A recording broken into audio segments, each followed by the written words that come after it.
What if the real threat to King Charles isn't a political coup, but a secret recording device held by his own son? It was the kind of whisper that doesn't stay buried for long. Not in the halls of Buckingham Palace. Not when it involves Meghan Markle, Prince Harry, and a veteran investigative journalist with a reputation for burning the bridges he walks across. The British monarchy, already weathering a storm of public scrutiny, internal tension, and generational transition, may now be staring down something far more explosive: betrayal from within. Before we continue, please hit the like button, subscribe to the channel, and turn on the notification bell for updates. The royal family is no stranger to conflict. Over the centuries, it has endured wars, divorces, abdications, affairs, and tabloid humiliations. But few crises have arrived with such venomous force during such vulnerable times.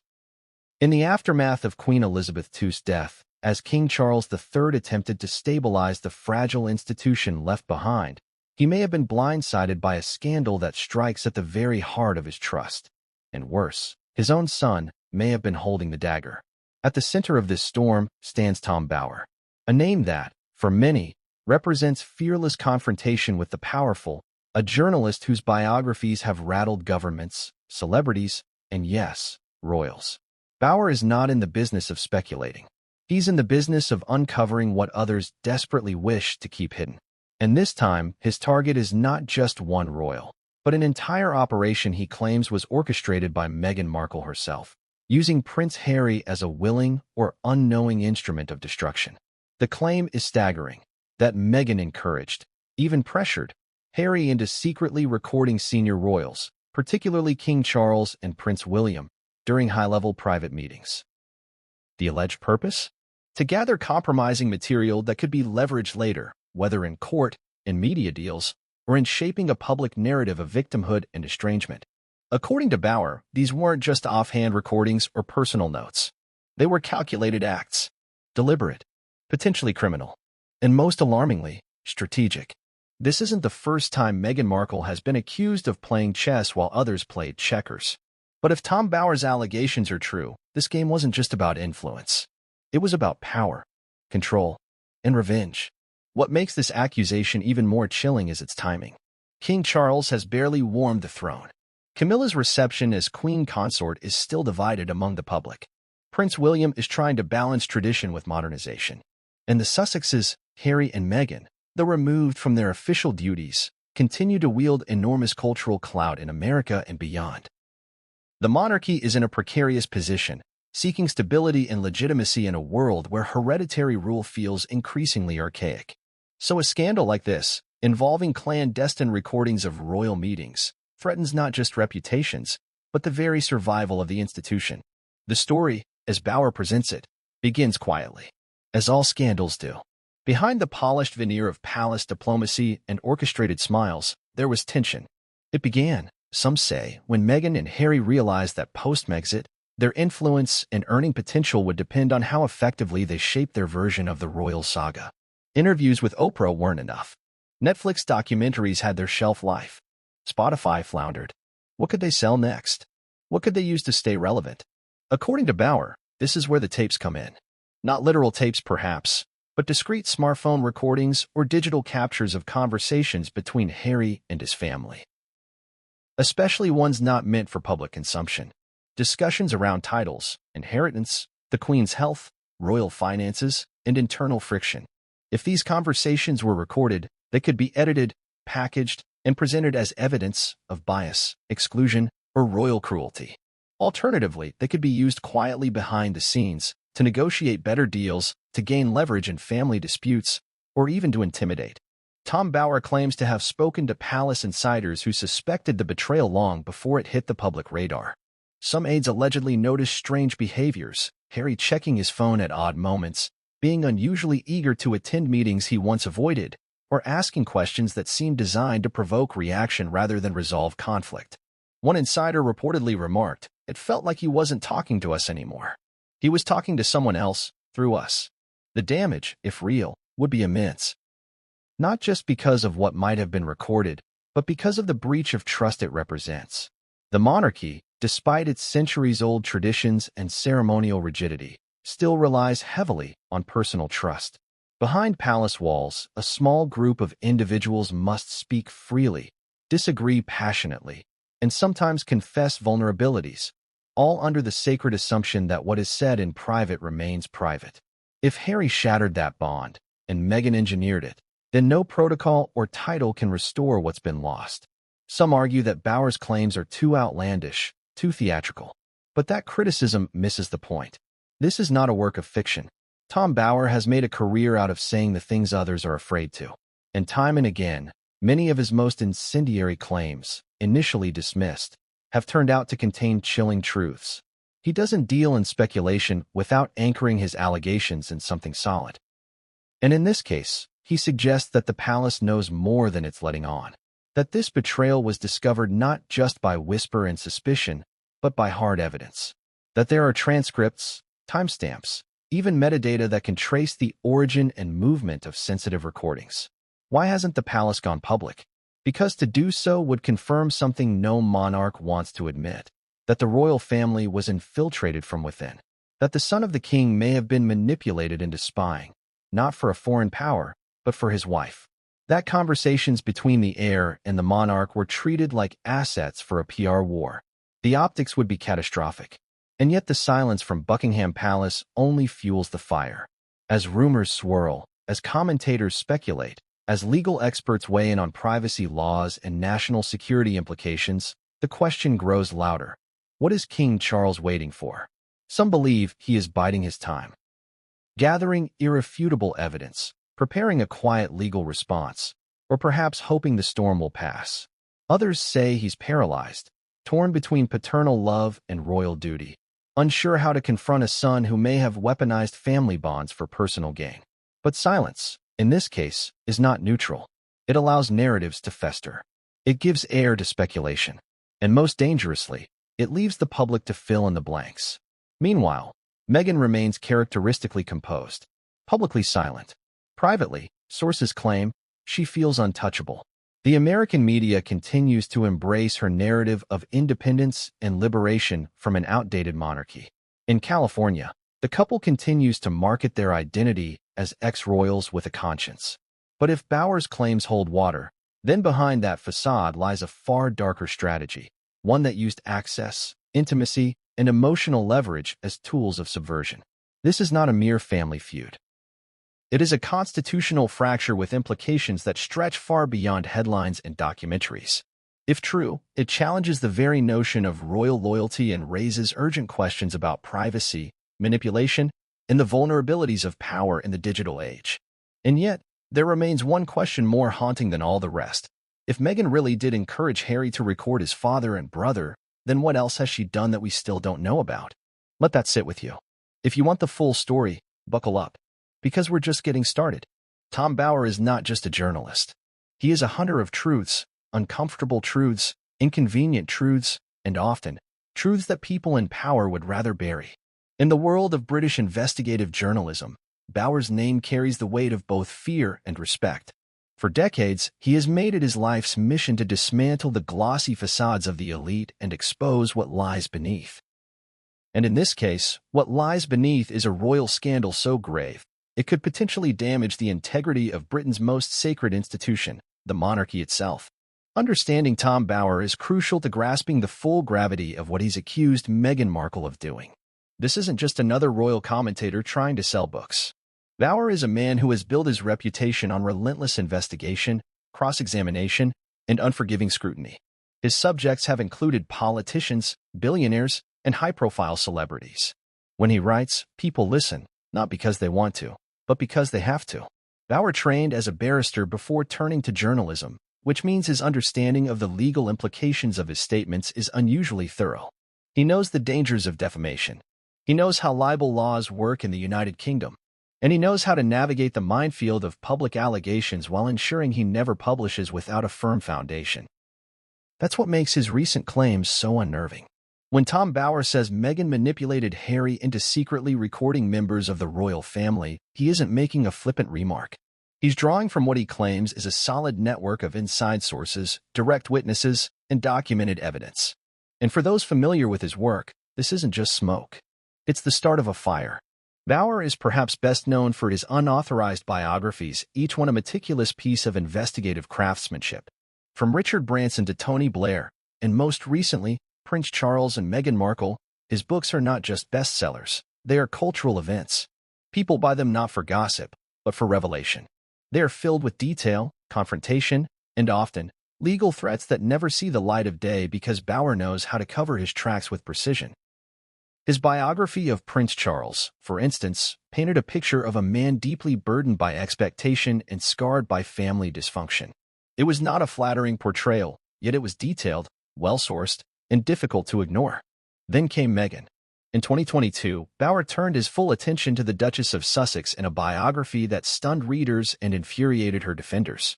The book alleged that Meghan's relationship with the monarchy was tainted from the beginning by ambition, manipulation, and a deliberate campaign to reshape public perception. For many, it was the first time someone with credibility went beyond polite critique and accused Meghan of strategic deception. The pushback was immediate. Meghan's supporters dismissed Bauer as misogynistic, xenophobic, and driven by a vendetta. But Bauer didn't flinch. He doubled down. He insisted his sources were reliable, that palace insiders had confirmed many of his allegations, and that the story was far from over. According to him, the British public only knew half of what had really transpired behind closed doors, and the more the Sussexes pushed their own narrative in the media, the more Bauer seemed determined to confront them with a different, more sinister version. His recent statements about the alleged secret recordings represent the culmination of years of research. He has spent time cultivating sources deep within the palace, former aides, close friends of royals, and even legal professionals involved in Sussex-related matters. When Bauer speaks, he doesn't just parrot rumors. He assembles them, filters them, verifies them, and then builds a case as one would in court. And in the case against Meghan Markle, his argument is chilling. He suggests that shortly after Meghan and Harry stepped back from their royal duties, there was a calculated shift. Meghan allegedly encouraged Harry to maintain contact with senior royals, not out of affection or familial obligation, but with a new purpose. To document, to record, to listen more carefully, to provoke when necessary, to capture moments that could later be weaponized in courtrooms, in boardrooms, or on camera. This wasn't just a plan for personal security. It was a campaign of surveillance. According to Bauer, the intent was twofold. First, to gain leverage in any legal battle with the monarchy, particularly over security funding, title rights for their children, and financial entitlements. And second, to compile a body of material that could be used to reshape public opinion. The Oprah interview was merely an introduction. The real treasure trove, Bauer implies, is the unreleased content, clips, conversations, perhaps even documents, that Harry may have gathered under the influence of Meghan's strategic thinking. Skeptics might ask, why would someone like Tom Bauer risk his reputation making such accusations if he didn't have something to back them up? The answer lies in his past. Bauer has been sued, threatened, and investigated, and he survived it all. He's not in the business of baseless scandal. He operates like a prosecutor, carefully constructing arguments designed to withstand scrutiny. And in this case, his thesis is clear. Meghan Markle is not just a disruptive royal. She is a deliberate operator whose actions could have long-term consequences for the monarchy. That's why this isn't just a tabloid headline. It's a national concern. If a member of the royal family can be persuaded to secretly record the monarch, then the integrity of the crown is not just compromised, it's shattered. The implications are enormous. What happens to state secrets discussed in private royal briefings? What happens to political neutrality if those conversations are leaked selectively to manipulate perception? What happens when the people can no longer trust that the monarchy speaks from one voice, rather than one that's being filtered through microphones and media contracts? Bauer warns that the palace has been slow to respond not because it doubts the allegations, but because it doesn't know how to manage them. Publicly confronting Meghan and Harry risks escalating the feud to global media war. Privately handling the issue requires cooperation from people who may now be legally restricted or emotionally unwilling to testify. And in the middle of it all stands King Charles, an aging monarch tasked with holding the nation together while his own son may have undermined him in the most personal way imaginable. Tom Bauer does not demand the public's agreement. He does not ask for belief based on his reputation alone. Instead, he lays out a case piece by piece and invites the public to see the pattern for themselves. That's how he's always operated. And it's why his latest claims have sparked such a fierce reaction across both British and international media. In some circles, Bauer is seen as a villain. Relentless, harsh, sometimes even cruel in his pursuit of the truth. In others, he is regarded as one of the last true journalists, unafraid to speak when others remain silent. But regardless of where one stands, his voice cannot be ignored. And when that voice says that the British monarchy is being quietly sabotaged from within, even the most skeptical listener is forced to pause. This is not just about Harry and Meghan. It's about power, privacy, and the moral limits of influence. It's about how far someone will go to protect their image, control their story, and punish those who stand in their way. And it's about what happens when a man like Tom Bauer decides that silence is no longer an option. To understand the full weight of Tom Bauer's explosive allegations, one must look beyond the immediate scandal and examine the broader pattern of behavior Meghan Markle has allegedly exhibited since she entered the royal sphere. This is not a single act of indiscretion or a miscalculated political move. It's part of a larger mosaic, a sustained strategy that hinges on one crucial element: media obsession. From the very beginning of her relationship with Prince Harry, Meghan Markle's interactions with the press were unlike anything the royal family had dealt with before. The monarchy has long had a complicated, often adversarial relationship with the British tabloids and broader international media, but Meghan brought a different energy to that dynamic. She wasn't a victim of media obsession, she wielded it. She understood the rhythms of headlines, the currency of controversy, and the way a well-timed interview could redirect public sympathy like a ship turning on a dime. She had lived in that world before the royal family, and some would argue she never truly left it. What separates Meghan from previous royal spouses isn't merely her background in acting or her American citizenship. It's her acute understanding of media machinery and her readiness to use it as both a shield and a weapon. While past royals often found themselves on the defensive, struggling to manage their public image after a scandal had erupted, Meghan appeared to thrive in the chaos. She could sit in front of a camera, maintain eye contact, drop a perfectly placed bombshell, and then vanish from the spotlight just long enough to let the world react. Then, inevitably, she would reappear stronger, louder, and more polished than before. This cyclical dance of revelation and retraction, exposure and retreat, has been at the heart of her media playbook. And according to Tom Bauer, it is this very pattern that laid the groundwork for what he describes as a deliberate campaign to destabilize the monarchy from within. The alleged recordings are not anomalies, Bauer suggests. They are extensions of Meghan's media control strategy. They are assets. Content to be edited, interpreted, and deployed for maximum effect.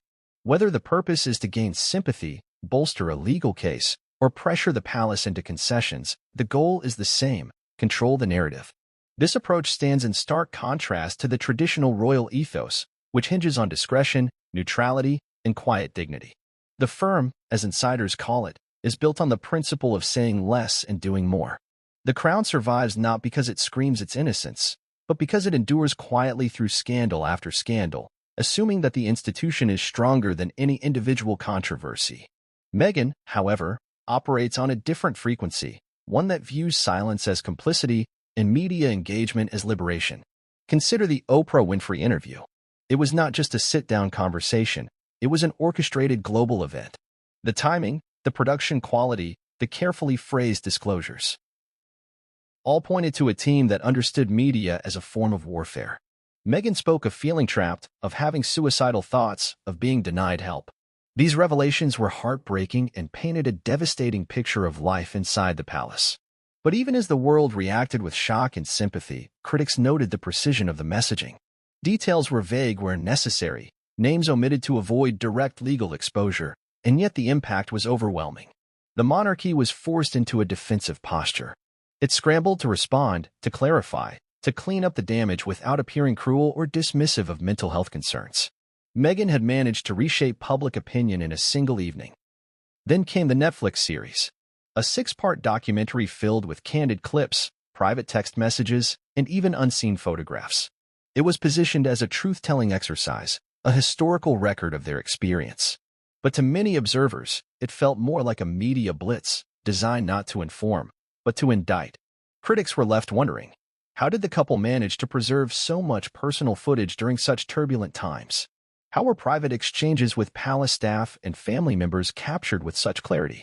Was it possible that from the beginning, Meghan had been preparing for this moment, recording, saving, and organizing content for a future release? Tom Bower believes so. And this is where his allegations gain traction.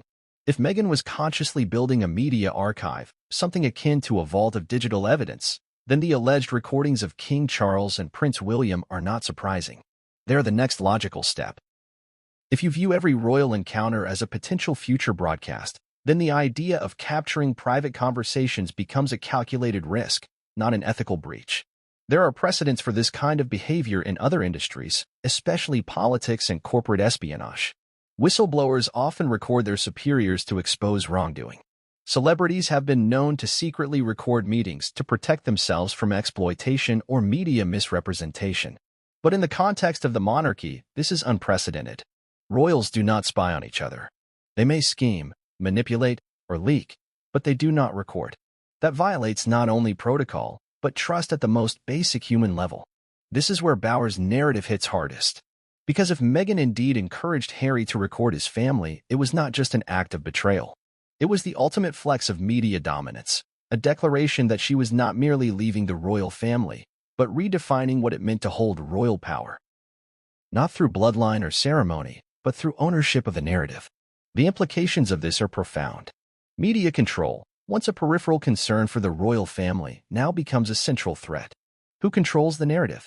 Who owns the truth? If Meghan holds audio or video evidence of the monarchy behaving in ways that contradict their public image, she holds the monarchy's future in her hands. Whether or not she chooses to release it is secondary. The threat itself is enough to change the balance of power. And this brings us to Harry. Bower suggests that Harry, despite his royal upbringing, was emotionally vulnerable and susceptible to manipulation. That Meghan knew how to feed his sense of alienation, amplify his distrust of the palace, and convince him that recording conversations was an act of self-defense. It's a compelling theory, especially given Harry's own public statements. In multiple interviews, he has accused his family of failing to protect him, of leaking to the press, of being indifferent to Meghan's struggles. From his perspective, recording conversations may have seemed like the only way to prove his side of the story. But if those recordings were encouraged, scripted, or weaponized by Meghan, then Harry becomes a tool in a much larger game. The tragedy here is layered. On one level, it's about a family breaking apart. On another, it's about a monarchy struggling to adapt to a world of digital scrutiny and information warfare. And on a third, it's about the rise of media figures who understand that truth is often irrelevant next to perception. Meghan, a woman trained in performance, now finds herself accused of scripting one of the most consequential royal dramas of the 21st century. But what's even more disturbing is that the strategy seems to be working. Despite the scandals, the lawsuits, and the fractured family ties, Meghan and Harry continue to command attention. They dominate headlines, sign major deals, and enjoy a kind of cultural relevance that other royals can only dream of. The media obsession Meghan allegedly engineered has not backfired. It has made her a force to be reckoned with.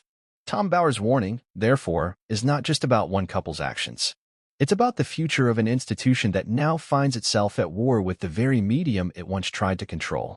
In a world where every moment can be recorded, edited, and distributed globally within seconds, the idea of private royal council feels almost quaint.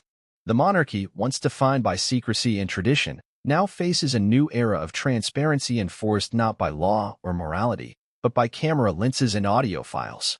This is the new battlefield. And Meghan Markle, for all her criticisms, may be the most skilled warrior on it.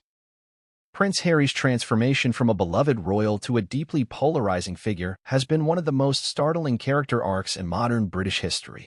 Once seen as the carefree, rebellious younger son, the one who added a touch of relatability to the sometimes overly formal royal firmament, Harry has now become a man surrounded by controversy, lawsuits, televised accusations, and allegations that threaten to shake the monarchy to its foundations. But in this tale of rising tension and betrayal, one question looms above all others. Is Prince Harry a victim of manipulation, a willing accomplice, or something in between? To understand the role he allegedly played in what Tom Bower calls a pathetic plot against the monarchy, we must first strip away the public noise and get to the heart of Harry's psychological landscape. This is not a man without wounds. His trauma is well documented, and much of it began when he was just a child. At the age of 12, he walked behind his mother's coffin, the eyes of the world upon him. as he processed a death that would reverberate through his life like an echo trapped in stone walls. The loss of Princess Diana was not just personal, it was political. It marked the beginning of Harry's complex relationship with the press, public scrutiny, and ultimately, the institution that he believed had failed her. For years, Harry carried that pain beneath a smile. He served in the military, established the Invictus Games, and cultivated an image as the charming rogue who meant well even when he messed up. But that image began to erode. Some say the cracks began long before Meghan Markle ever entered his life. The resentment toward the institution, toward his role as the spare, toward the limitations placed on his individuality, had long been brewing. Meghan didn't cause the rupture. At best, she provided a mirror to it. At worst, she weaponized it. This is the central theme of Tom Bower's interpretation of events. According to Bower, Meghan Markle didn't brainwash Harry, but she understood his emotional fragility and used it to shape his behavior. She offered him what he'd never truly had, the illusion of total control. She gave him the sense that he could write his own story, free from the constraints of royal expectations. But to do that, he had to let go of something vital, trust in his own family. The alleged recordings, private conversations with King Charles, Prince William, and other senior royals, did not appear from nowhere. Someone had to make the decision to initiate them, to push the record button, to justify the betrayal in their own mind. Bower suggests that Harry didn't see it as betrayal. He saw it as insurance, as truth-telling, perhaps even as justice.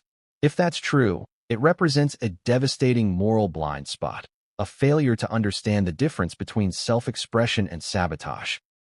The act of recording someone without their knowledge is not just a breach of etiquette, it's a violation of intimacy. In the context of a family, especially a royal family, where discretion is the bedrock of functionality, it's practically treasonous.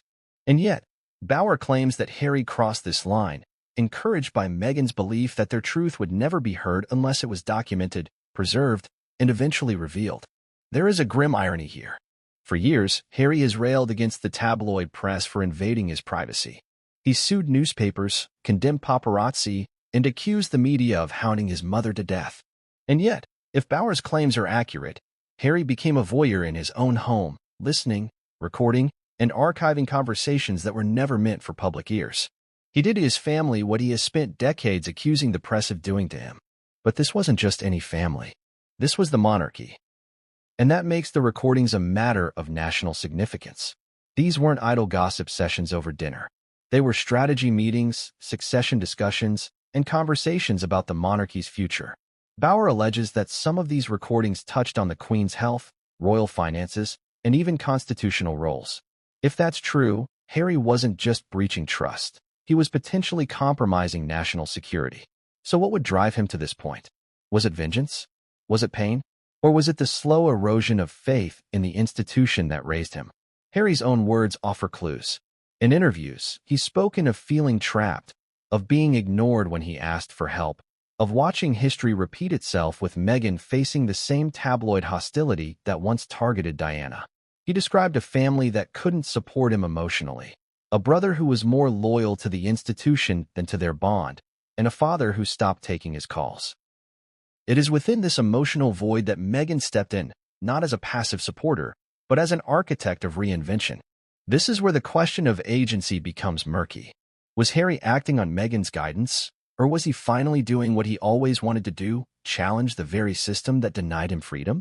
Bower posits that Meghan was the driving force, but even he doesn't absolve Harry of responsibility. After all, no one forced him to sit in that chair opposite Oprah. No one put words in his mouth when he accused unnamed royals of racism. No one pushed him to sign multi-million-dollar deals with streaming platforms and publishers in exchange for highly personal content. Harry chose this path, but the extent to which he understood its consequences remains uncertain.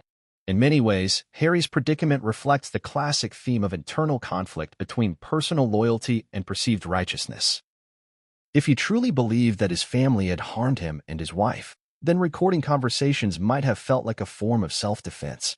But from the outside looking in, it reads as something else, a premeditated act of betrayal that undermines not only family bonds but institutional stability. What makes this even more tragic is the irreversible nature of the damage. Trust, once broken, is not easily restored. According to palace insiders cited by Bauer, there is now an unspoken rule within royal walls. Harry is no longer included in certain high-level conversations. Meetings are more tightly controlled. Access is limited. Even those who once vouched for Harry have become cautious. They fear the invisible microphone. They fear that any moment of candor could end up in the next book, the next documentary, or worse, leaked as part of a legal maneuver or media strategy.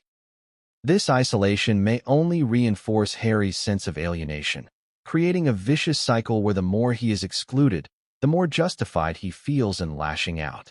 And yet, the more he lashes out, the more damage he does to his relationships, his legacy, and his public image. There is also the question of regret. In recent public appearances, Harry has seemed uneasy, even haunted. His interviews are no longer filled with righteous indignation, but with pauses, hesitations, and occasional contradictions. It's as if the clarity he once felt is beginning to blur. Some analysts believe he's starting to realize the cost of what he's done, not just in terms of public backlash, but in terms of what he's lost personally. He has distanced himself from his brother, his father, and even his homeland. He lives in a foreign country, surrounded by people who may admire him, but do not share his past. He is a royal without a role, a prince without a palace, a man whose most defining stories now come from outside the institution he was born into. And yet, he still carries the royal title. He still uses it when convenient. He still markets his image based on the family he claims to have escaped. This contradiction lies at the core of the public's unease with Harry. Is he a truth-teller or a hypocrite? A survivor or a saboteur? Bauer doesn't offer simple answers. Instead, he paints a portrait of a man caught in a web of personal pain, strategic manipulation, and ethical confusion. Harry may not have set out to destroy the monarchy, but in trying to save himself, he may have dealt it one of its most serious blows. What remains is a sense of deep sorrow, not just for the loss of trust between father and son, or between two brothers once inseparable, but for the institution itself. The monarchy has weathered many crises, but this one is different. It didn't come from the outside. It came from within, and it came wearing the face of a son the nation once adored. The alleged recordings at the heart of Tom Bauer's explosive claims are not just fodder for tabloid headlines. If they exist, they represent a turning point in modern royal history, one that fuses personal betrayal with national consequence. Bauer's insistence that Prince Harry, allegedly under the urging and guidance of Meghan Markle, secretly recorded private conversations with senior royals opens a door to a vast and deeply troubling series of questions. What exactly did Harry record? When did it start? What kinds of conversations were captured? And, most importantly, why?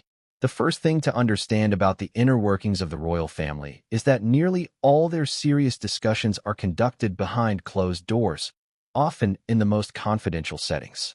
These are not casual chats in a garden.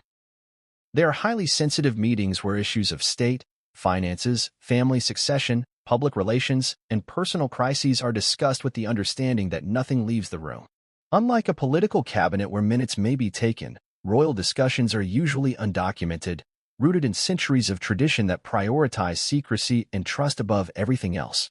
To imagine that those moments were potentially recorded is to imagine the dismantling of the monarchy's most sacred covenant, its privacy. According to Bauer, the recordings were not isolated incidents. He suggests there was a deliberate campaign to preserve conversations over a span of months, possibly years, ranging from intimate dialogues between Harry and his father to broader family meetings involving Prince William, Queen Camilla, and even high-level staff. The scope of what may have been captured is staggering. Let's begin with what's likely at the core: succession talks. In the months following Queen Elizabeth II's passing, the royal family had to navigate an extraordinarily delicate transition. Charles, now king, was tasked with consolidating his role while maintaining the dignity of the crown. Amid this, discussions were reportedly held to formalize which members of the family would take on specific responsibilities, who would represent the crown abroad, and who would be quietly phased out. Bauer implies that Harry was present at some of these meetings, perhaps in person, perhaps on private calls, and that during those conversations, sensitive decisions were debated. The title status of Archie and Lilibet, Meghan's perceived standing in the family, and Harry's potential involvement in future ceremonial duties may have been on the table. If Harry recorded those moments, It would mean that deliberations intended to remain private now exist in a digital form, capable of being misused or reinterpreted in the public sphere. Another category of potential recordings concerns interpersonal conflict, emotional exchanges between Harry, William, and Charles. Anyone who has followed the royal rift knows that the brothers' relationship has been in sharp decline. Their last reported face-to-face conversation ended in icy silence, and every indication suggests that their bond has deteriorated beyond immediate repair. If, as Bauer suggests, Harry recorded moments of confrontation or attempted reconciliation, those conversations could be weaponized in multiple ways. Imagine a recording in which William expresses anger, frustration, or resentment toward Meghan. In the hands of a skilled editor, such a clip could be presented to frame William as intolerant or cruel.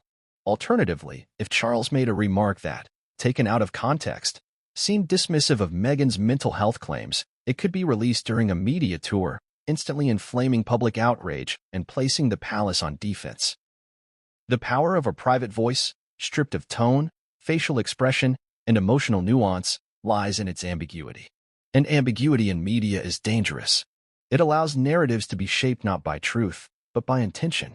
It is this manipulation potential that makes the idea of these recordings so sinister. It's not just that the conversations happened, it's how they could be spun.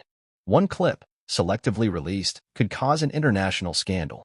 A second clip, cut from its wider context, could make the monarchy look heartless, regressive, or even racist. In today's media landscape, where stories travel faster than facts, a single audio leak could eclipse decades of reputation building. Then there's the matter of legal risk. If Harry truly recorded meetings without the knowledge or consent of the other participants, he may have breached privacy laws. The legality of recording conversations varies depending on the jurisdiction. In the UK, under the Regulation of Investigatory Powers Act and other privacy protections, covertly recording private conversations in certain settings, particularly when they involve high-level officials or confidential family matters, can carry serious legal consequences. If those recordings were later shared or used to benefit Harry or Meghan in court, or monetized in media projects, they could expose both to lawsuits or formal investigations. But the implications stretch far beyond courtroom drama. The very idea that a senior royal could be recording others poses an existential question for the monarchy. Can it continue to function if its members no longer trust one another? Royal families are not like typical families. They are bound not just by blood, but by duty, tradition, and institutional interdependence. If those internal conversations are at risk of being broadcast, either literally or metaphorically, the family must retreat further into secrecy or dissolve under the weight of its own distrust. Palace insiders, according to Bauer, have long been wary of Meghan's meticulousness. From the beginning, they say she seemed to view each event, each meeting, as a stage. She was said to be hyper-aware of her surroundings, carefully calculating her image, and always conscious of how she could shape public perception. In this context, encouraging Harry to record private conversations seems less like espionage and more like performance strategy.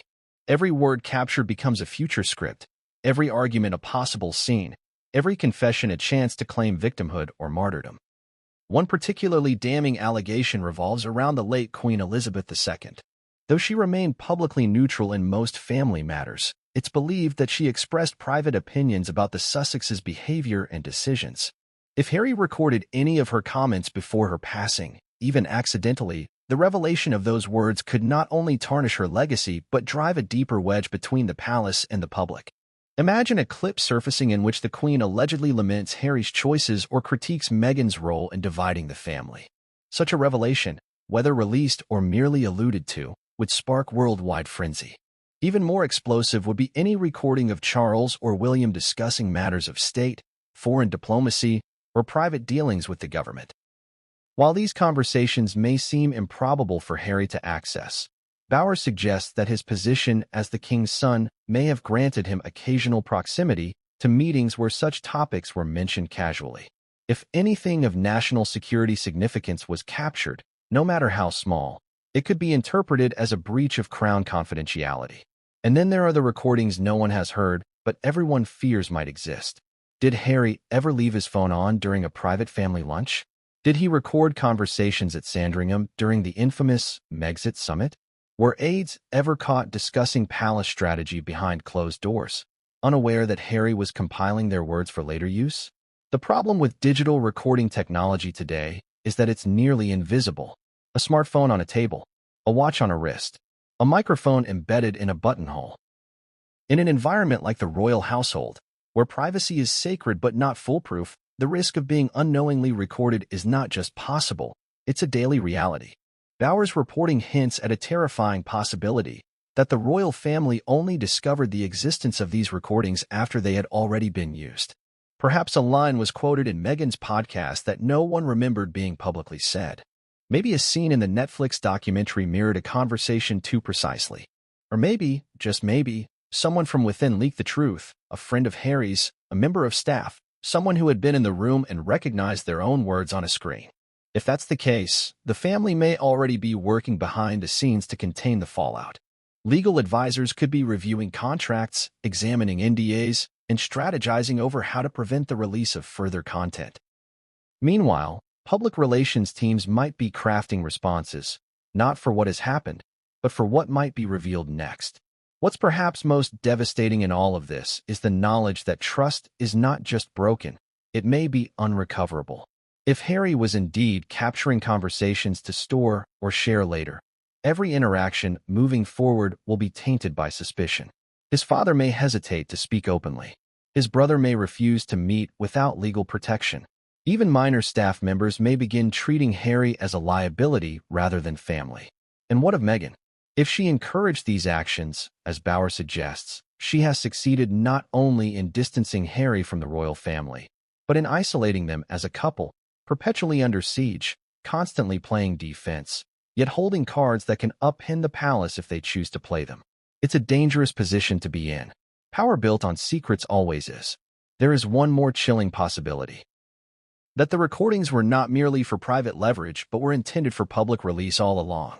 Imagine a future documentary where Harry sits in front of the camera and says, "Don't take my word for it, listen for yourself." Then, the screen cuts to audio of Prince Charles pleading with his son not to walk away, or William expressing fear that Meghan is manipulating Harry, or Queen Elizabeth saying she feels betrayed. It would be more than a scandal. It would be a declaration of war. At this stage, no one outside Harry's immediate circle knows for sure what was recorded, how much exists, or whether it will ever see the light of day. But the fear is real. And in a family built on image, ceremony, and historical continuity, the fear of losing control of the narrative may be the most terrifying fate of all. King Charles III ascended to the throne in one of the most delicate periods of British royal history. After 7 decades of Queen Elizabeth II's steady, stoic reign, the British public was grappling with uncertainty. What would the monarchy look like under Charles? Would he be a reformer or a traditionalist? Would he have the strength to carry the institution forward? Or would his past controversies and personal baggage pull it under? Those questions were already pressing when he took the crown. But according to the revelations triggered by Tom Bowers' allegations of secret recordings by his own son, possibly orchestrated by his daughter-in-law, Charles now finds himself not just in a test of leadership, but in an emotional and institutional corner. A king must be more than a figurehead.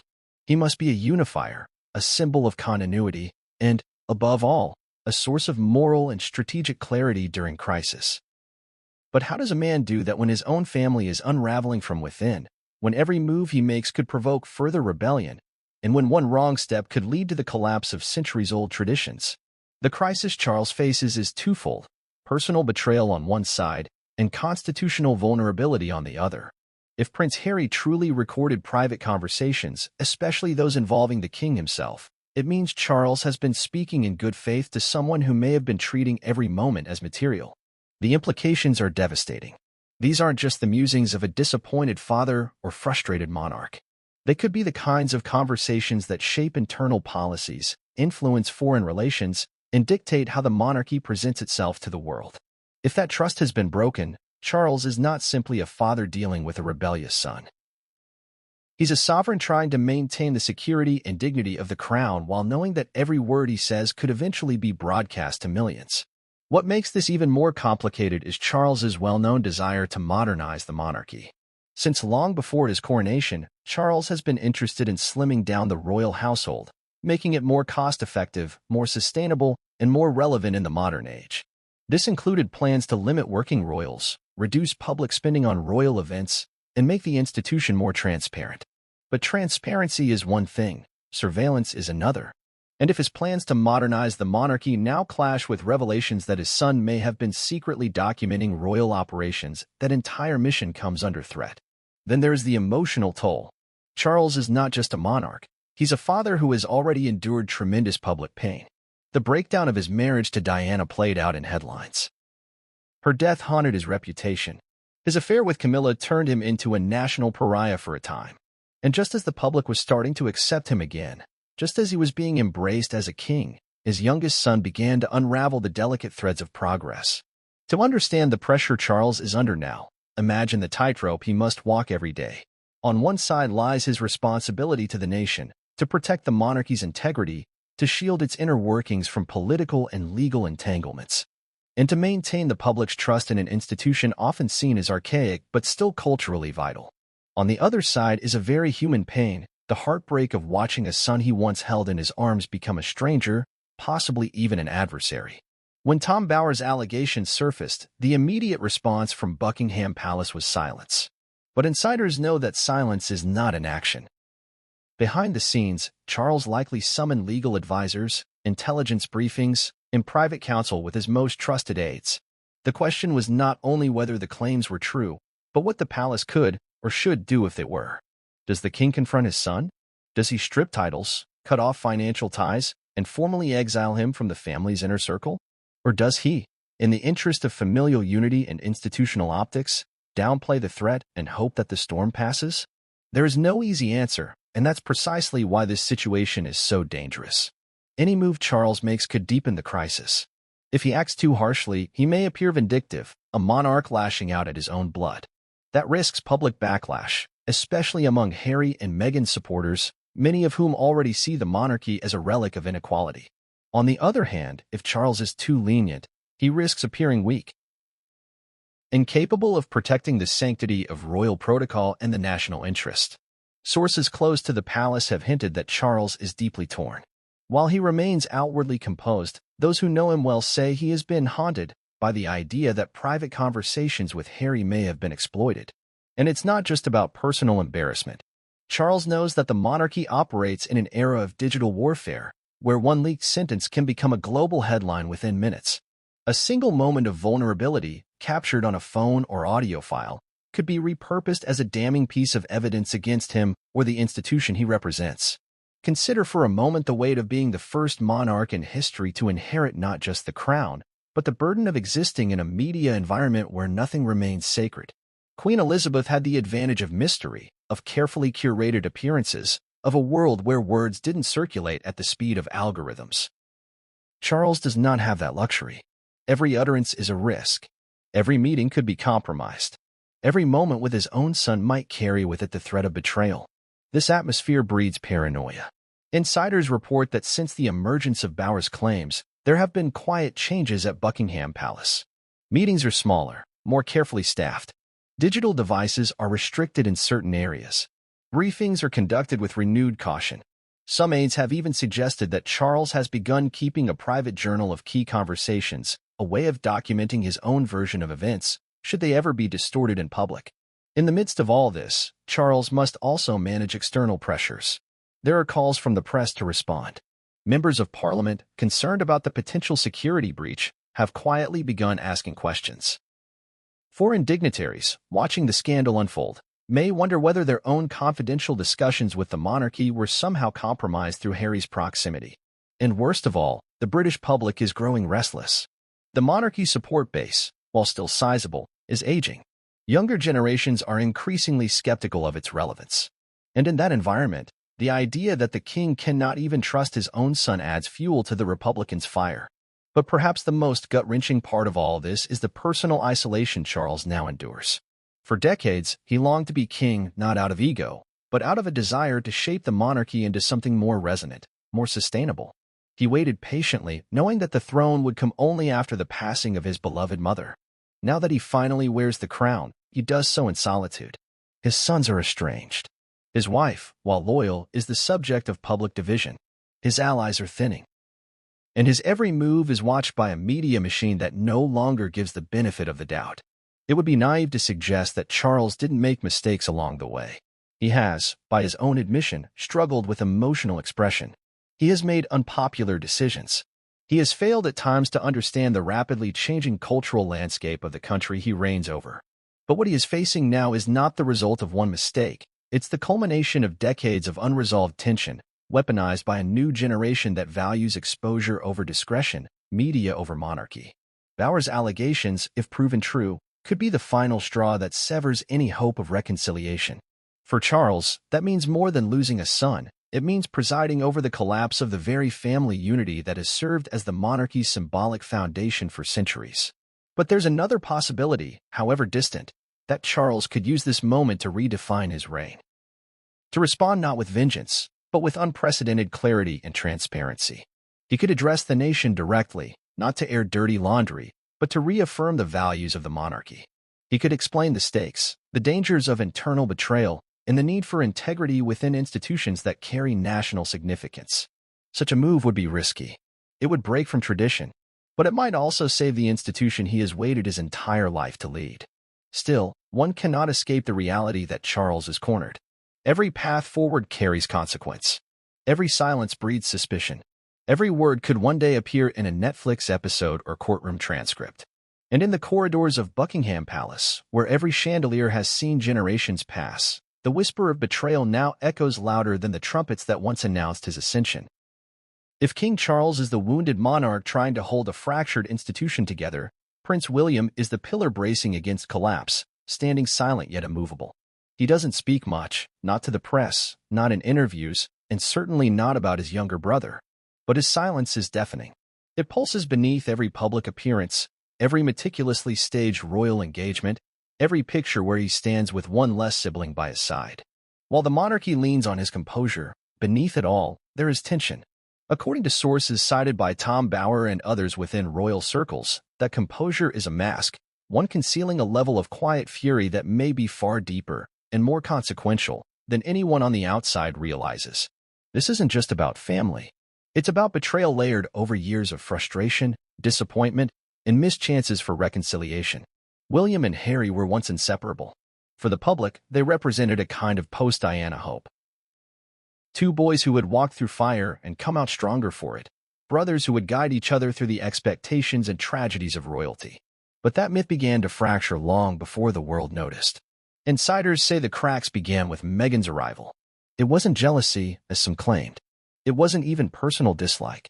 William, the more reserved and structured of the two, saw early on that Harry's relationship was moving at breakneck speed. He questioned the pace, the intentions, the cultural shift Meghan brought into the family, and in doing so, he unknowingly planted a seed of resentment. According to friends of the brothers, Harry didn't see the concern as protection. He saw it as opposition, as condescension, as another moment where William got to lead while he was expected to follow. As the years progressed, things only got worse. Meghan's strained relationship with palace staff, the couple's abrupt departure from the UK, and their choice to expose internal family tensions through interviews and documentaries added insult to injury. But it was the allegations about secret recordings, Prince Harry allegedly documenting private conversations with family members under Meghan's guidance, that transformed William's disappointment into something much colder. Bauer reports that William has refused to speak to Harry since learning of the alleged recordings. And if true, that reaction would be understandable. For William, trust is not a luxury, it is a necessity. Every step of his life has been choreographed for duty. He was groomed for the throne with the understanding that discretion was sacred. His entire existence is built around the idea that family unity equals national stability.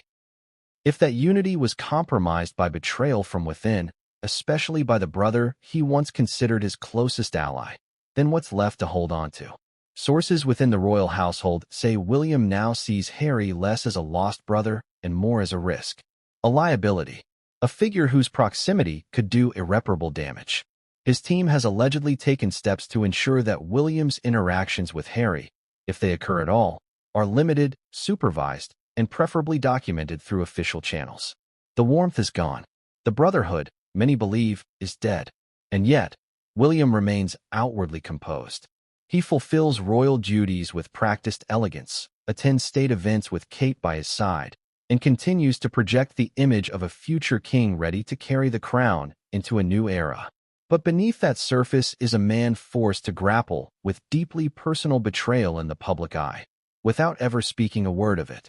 Consider the weight that places on a man like William. He must remain stoic while his brother dismantles their family's reputation through media partnerships. He must smile for cameras knowing that a recording device might have been hidden in Harry's pocket the last time they spoke. He must maintain appearances not just for his own image, but for the monarchy itself. Any public lashing out would be seen as vindictive. Any hint of vulnerability would be interpreted as weakness. So he does what the royals have always done. He internalizes it. But make no mistake, William is furious. Not the kind of rage that explodes, but the colder, deeper kind. The kind that tightens your grip on control, sharpens your memory of every slight, and steels your resolve never to let it happen again. Those close to him say he has made a quiet vow to never allow Harry back into the inner circle. The bridges, in his mind, are not just burned. They've been reduced to ash. And if Harry thought that their blood would always give him a pathway back into royal life, William has made it clear, at least behind the scenes, that no such path exists anymore. This quiet fury also affects how William sees his own role. If there were any part of him that hoped to lead the monarchy with his brother by his side, that vision has evaporated. He now sees his mission as one of protection, not just of the crown, but of his immediate family. Kate, George, Charlotte, and Louis are now his only sacred circle. The future, to William, is about narrowing the royal field, securing loyalty, and ensuring that nothing like this ever happens again. This shift in mindset may also explain the recent tone of his public engagements. There is a noticeable edge to him now, subtle, but present. His speeches are more pointed. His stances on key issues more definitive. And there's a newfound distance in his approach to the media. He plays the game when he must, but he no longer indulges the fantasy that everyone can be trusted. Harry's betrayal has likely taught him that even the closest relationships can be corrupted when media and money are involved. And while Charles may still harbor hope for reconciliation, William does not. That hope died somewhere between the Oprah interview and the Netflix series. It was buried beneath allegations of racism, accusations of emotional neglect, and now, if Bowers' claims are accurate, the suspicion that Harry was documenting their most painful moments together for future left. Some have speculated that William may one day speak out. A carefully worded interview, a memoir, a sanctioned documentary on the burdens of monarchy. But those who know him best say it's unlikely. His fury is not performative. It is private, disciplined, and resolute.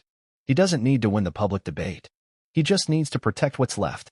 And yet, the human cost of that fury is immense. This is not just a royal story, it's the collapse of a brotherhood once rooted in shared trauma.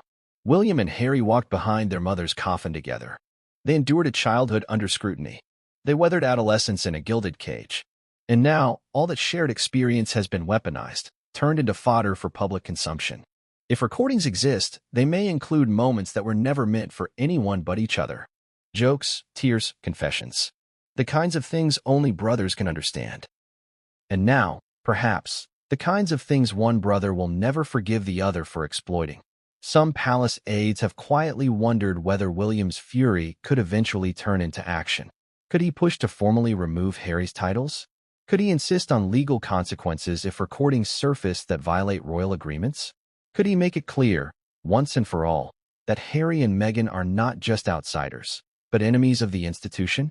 The short answer, yes, he could. And if Bowers' allegations prove accurate, he very well might.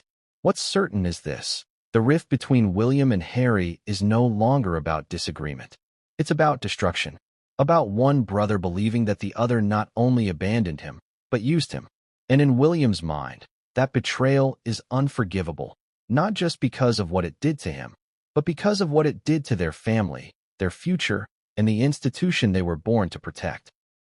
Understanding Meghan Markle's alleged motives in the context of Tom Bowers' claims requires peeling back multiple layers of identity, strategy, ambition, resentment, and cultural misunderstanding. According to Bauer, Meghan's influence over Prince Harry didn't manifest overnight. It evolved gradually, fueled by a sense of injustice, a hunger for control, and a fierce desire to shape a narrative in which she was not the outsider but the center of power. Was this about money, as many suggest? Or was the goal much larger, something more ideological and systematic? Was Meghan simply trying to survive the monarchy? Or was she actively trying to redefine it, even tear it down? To begin answering that, one must understand what Meghan entered and how she may have perceived it. She was not born into the royal institution, nor was she groomed for the peculiar and often suffocating life that came with it. A biracial American actress raised in a country with very different values about freedom of speech, personal branding, and merit-based achievement, Meghan found herself dropped into an aristocratic world where lineage trumped individualism, where silence was a currency of power, and where every gesture was governed by centuries of tradition. For someone used to controlling their public image and thriving off that control, this culture must have felt alien and, eventually, intolerable. Meghan didn't just marry into royalty. She married into a machine that expected her to vanish behind protocol and duty. From the beginning, she showed signs of rebellion against that system.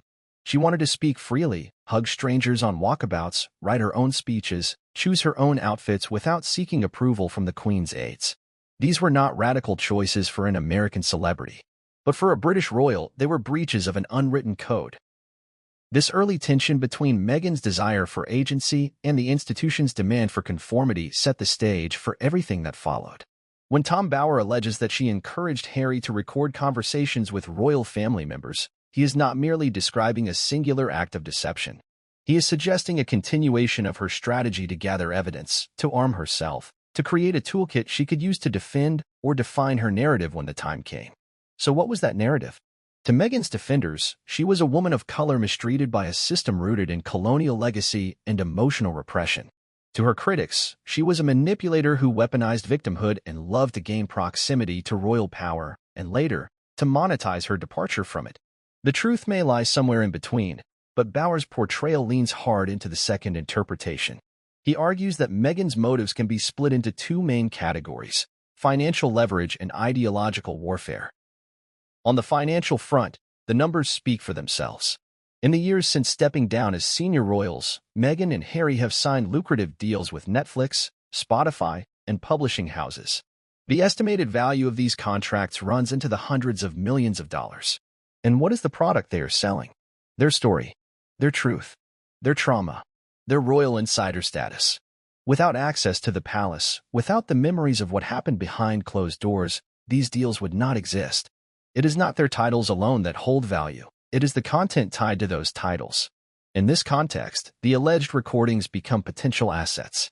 If Meghan and Harry recorded conversations involving racism, institutional indifference, or emotional cruelty, they hold evidence that can be used to validate their claims, and therefore, increase the value of their media content. Even the mere suggestion that they possess such recordings creates suspense and public interest. Netflix, book publishers, podcast listeners, all become more invested in the Sussex brand when they believe there are unrevealed secrets waiting to surface. This theory aligns with what many observers have noted, that Meghan and Harry's media ventures often come with heavy hints of future revelations. The Oprah interview ended with the implication that not everything had been said. The Netflix docuseries teased stories that weren't ready to be told. Harry's memoir left room for sequels. Each public appearance, each carefully curated leak, adds weight to the idea that the Sussexes are sitting on a vault of royal secrets, and that this vault might be unlocked at any moment. But financial motive alone cannot explain the scale and intensity of Meghan's alleged actions. Money, after all, is a means to an end.